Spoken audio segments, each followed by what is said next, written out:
E aí, galerinha do segundo ano? A gente vai falar sobre uma obra que tá caindo muito no paz esse ano. O Guarani. Nós vamos começar falando do próprio autor dele, José de Alencar. José de Alencar, por, assim, uma coisa diferente, ele foi filho, ou fruto, como você preferir, de um padre com sua prima. E naquela época, isso era muito comum, por quê? Porque padre não se relaciona. Ainda mais com a prima. Tá, isso foi o quê? Por quê? Porque a época que estava acontecendo naquela época, o romantismo. O romantismo, ele traz pra gente essa possibilidade. Mas isso é uma característica da segunda geração do romantismo. Coisa que é muito importante.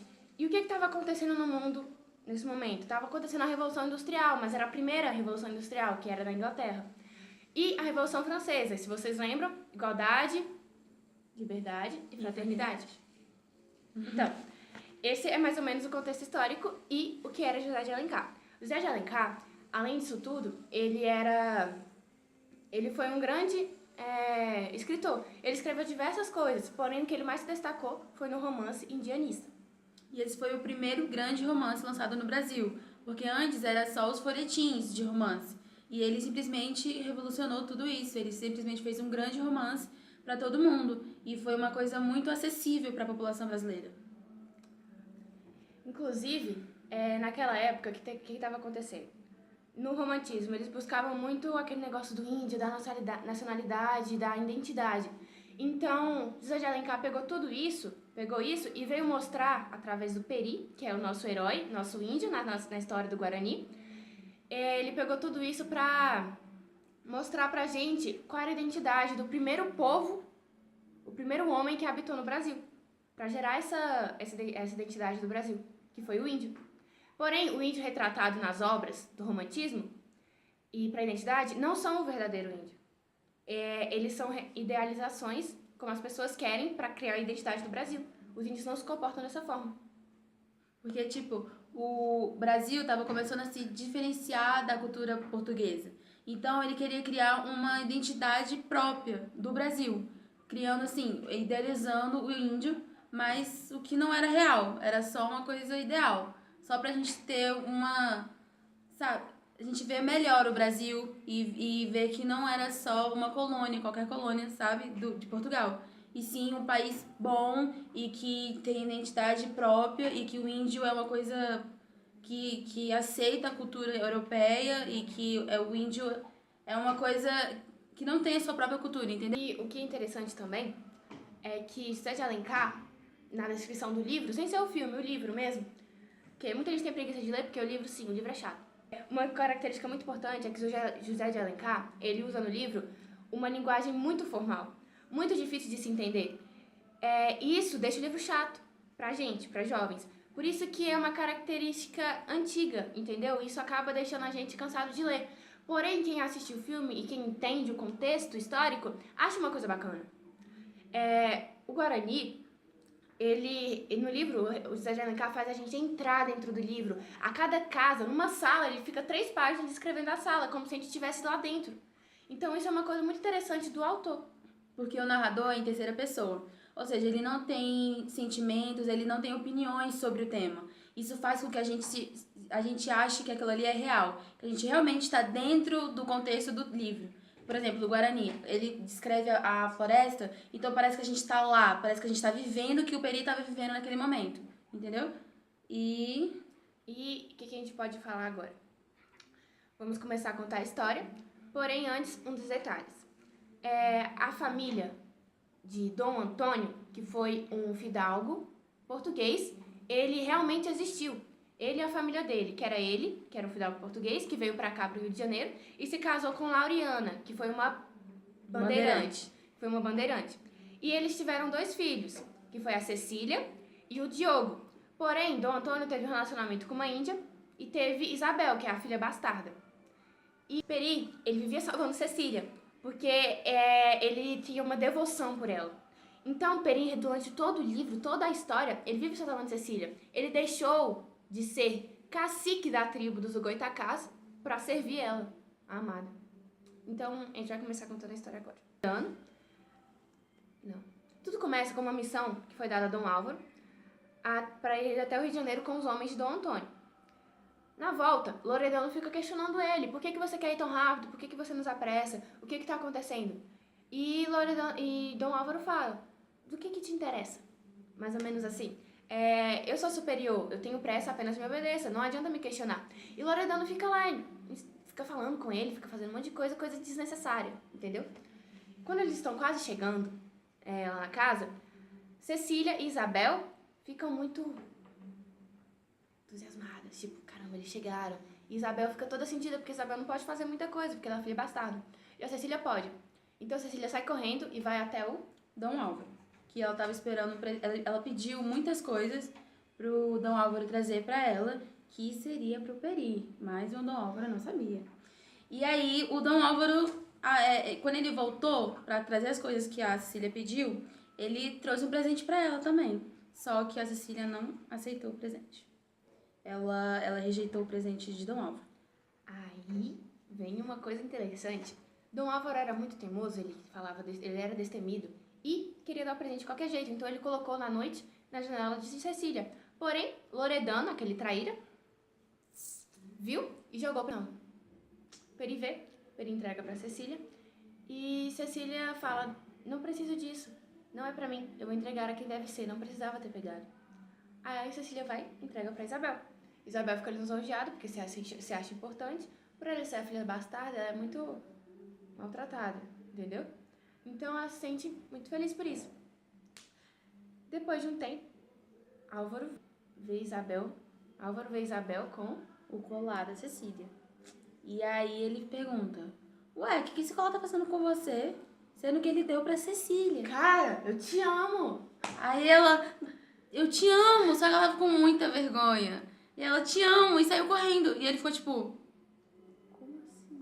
Como assim? O colar era pra Cecília, por quem ele é apaixonado. Tá, aí tudo bem. Depois disso, na história, tem o Loredano. Loredano é aquele traíra. Agora vocês vão entender por que ele é traíra. Ele era ex-frei. É como se fosse uma freira, mas homem. Ele largou tudo porque ele conseguiu um mapa do tesouro. Então, ele foi e conseguindo esse mapa, ele foi andando por aí e encontrou a família do Dom Antônio, começou a servir eles. Agora que o Dom Antônio ia ser atacado pela Tremorés, esquecemos de falar. Por que Dom Antônio foi atacado pela tribo Aimoré? Ele estava quase sendo atacado. Porque o filho dele, Diogo, numa caçada, tinha sem querer matado mãe de Aimoré. E os Aimorés são muito vingativos, muito vingativos. Então, Dom Antônio falou, na próxima expedição para o Rio de Janeiro você vai embora, para você não deixar a família em perigo e para você aprender a se comportar. E você não pode mais usar nenhuma arma nem para sua própria defesa. Então, voltando, o Loredano tinha traído, ele, com medo desse ataque a Moré, ele falou que juntou os comparsas, os homens, e falou que ia embora. Ia saquear a casa do Antônio, levar a Cecília, porque ele era totalmente apaixonado por Cecília. Essa menina é disputada, né? Enfim. Queria ser assim também. Aí ele foi e ia saquear. Aí tava tudo planejado, porém Peri escutou tudo. Peri foi e contou para Dom Álvaro. Dom Álvaro e Peri se uniram e levaram o Dom Antônio até o local que eles estavam conversando. E lá Dom Antônio ouviu tudo, teve uma discussão e Dom Antônio chamou todos de traíras. E outra coisa, o Loredano, ele tinha sido enviado junto com Dom Diogo, filho dele, para poder escoltar ele e protegê-lo. Só que ele não foi, ele voltou para poder saquear a casa e ir embora. Ou seja, ele traiu o senhor dele. Então, com isso, no outro dia, acontece uma rixa entre eles. Eles iam brigar. Porém, antes dessa briga, alguns homens chegam no Dom Antônio e pedem perdão, falam que foram desonrados e que não deveriam ter ido contra o senhor deles. Dom Antônio fala, por eu precisar de vocês, eu deveria perdoá-los, mas isso é algo que não se perdoa. Aí eles vão brigar, quando eles estão quase brigando, começa o ataque a Moré. As flechas começam a soltar no ar e não sei o quê. Aí, nesse momento, os outros homens pedem perdão pro Dom Antônio também. Aí o Loredano fica, traidores, você fica xingando eles. Loredano, enfim. Aí eles pegam, Dom Antônio fala, ele irá morrer queimado. Eles pegam Loredano e ele morre queimado. Por ser infiel e traidor. e covarde. E tudo de ruim. E traidor. Traidor.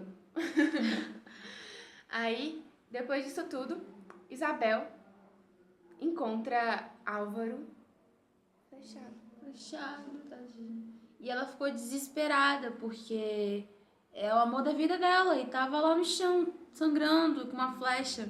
Mas aí eles começam a trocar umas júrias de amor. Aí ele fala que tá apaixonado por ela e ela, como sempre, fala que tá apaixonada por ele. Aí ela vai lá e salva ele da flecha. Ele ficou bem depois. Isso.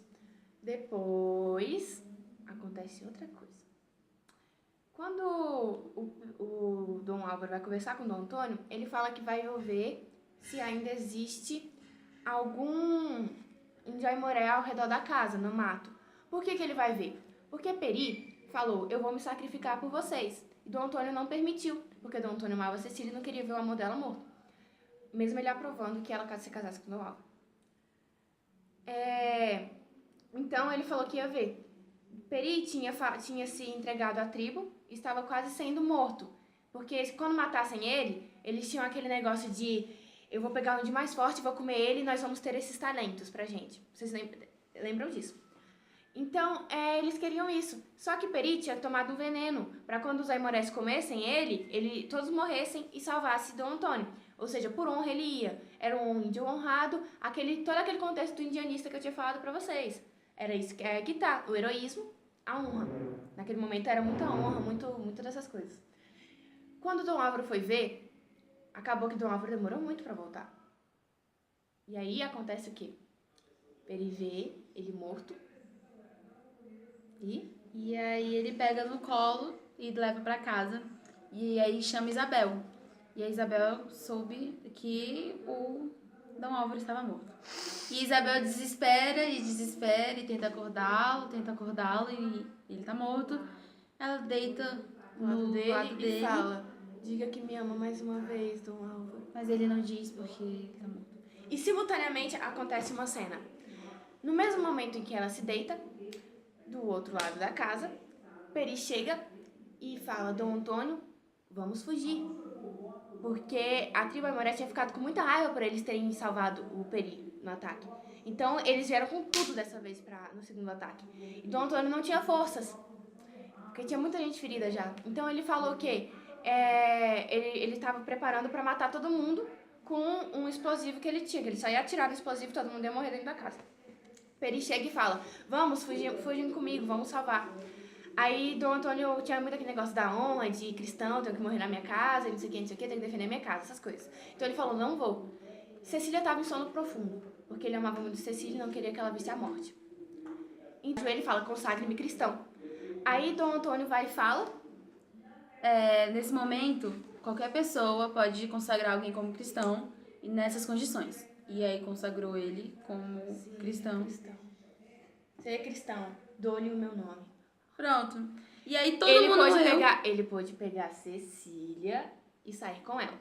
Quando ele saiu com Cecília, lá fora já, eles pegaram um barquinho, foram pra longe, não sei o que. Dom Antônio atirou no explosivo e a casa toda explodiu. Nesse momento, Isabel, eu falei que era simultâneo, Isabel está do outro lado, ela morre intoxicada como todos ao lado do amado. Ai. E aí Cecília, depois de um tempo, quando Cecília acorda, longe, eles estão em cima de uma palmeira. E ele fala, eu tenho que voltar para a minha tribo. Te protegi, todos estão mortos, mas agora temos que seguir caminhos diferentes, pois não somos da mesma fé. E ela diz que não, porque ele é o amor da vida dela, então tinha que ser feliz para sempre. Não tinha isso. E aí ela foi com ele.